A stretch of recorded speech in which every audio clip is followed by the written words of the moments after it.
ஏதாவது ஒரு அடிமைத்தனத்தில் சிக்கிக்கொண்டு அதிலிருந்து வெளிவர முடியாமல் தவிக்கிறீங்களா?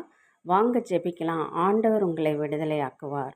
அன்பின் தகப்பனே, நன்றியோடு துதிக்கிறோம், ஸ்தோத்திரிக்கிறோம் அப்பா. கர்த்தாவே, இந்த காலை பொழுதிலும் கூட சுவாமி தகப்பனே, யார் யார் எந்தெந்த அடிமைத்தனத்தில் சிக்கிக்கொண்டு அதிலிருந்து வெளிவர முடியாமல் தவிக்கிறார்களோ அவர்களுக்காக நான் ஜெபிக்கிறேன் அப்பா. எந்த பாவத்தின் அடிமைத்தனம் இருந்தாலும் கர்த்தாவே, அந்த கட்டுகளை நீர் அவிழ்த்துவிட வல்லமையுள்ள தேவன் என்று நாங்கள் விசுவாசிக்கிறோம் அப்பா. என்னோடு ஜெபிக்கிறோம் அது பிள்ளைகளை நீர் கண்ணோக்கி பாரும் ஆண்டவரே. அவருடைய பாவத்தின் அடிமைத்தனத்திலிருந்து அவங்களுக்கு விடுதலை கொடுங்க ராஜா. செல்ஃபோன் அடிமைத்தனத்திலிருந்து விடுதலை கொடுங்க. போதை வஸ்துகளில் அடிமைப்பட்டு இருக்கிறவங்களுக்கு அதிலிருந்து விடுதலை கொடுங்க.